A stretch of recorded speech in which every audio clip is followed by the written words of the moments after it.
তিনি কবিতাকে একটা অন্য মাত্রা দিয়েছেন। কবি সত্যপ্রিয় মুখোপাধ্যায়কে আমরা ডাকব কথা মুখের সামনে। একটু জোরে করতালি হয়ে যাক।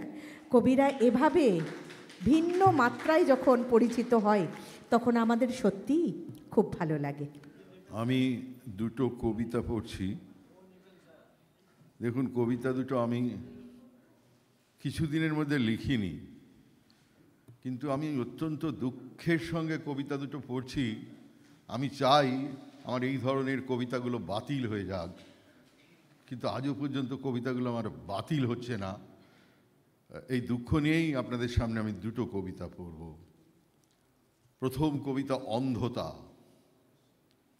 আমাকে অন্ধ করো, চোখ আজ বড় ব্যথাতুর, চারিদিকে ক্ষুরোধার নখ, দেখে দেখে দেখে ক্লান্ত আমি।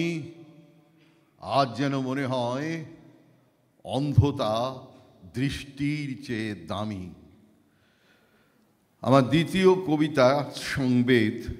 এটা একটা ত্রিওলে, এবং সনেট যেমন 14 লাইনের হয়, ত্রিওলে 8 লাইনের হয়, এবং বিশেষ বৈশিষ্ট্য আছে, কতগুলো লাইন একই লাইন ফিরে ফিরে আসে। আবার বলছি, আমার এই দুটো কবিতাই যেদিন বাতিল হয়ে যাবে সেদিন আমার চেয়ে ভালো আর আনন্দিত আর কেউ হবে না। আমার দ্বিতীয় কবিতা সংবেদ।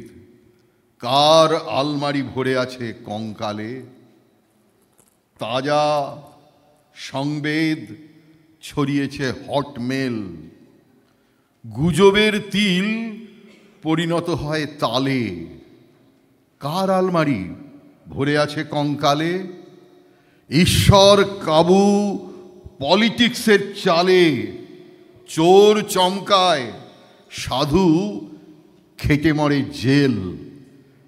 কার আলমারি ভরে আছে কঙ্কালে, তাজা সংবেদ ছড়িয়েছে হটমেল।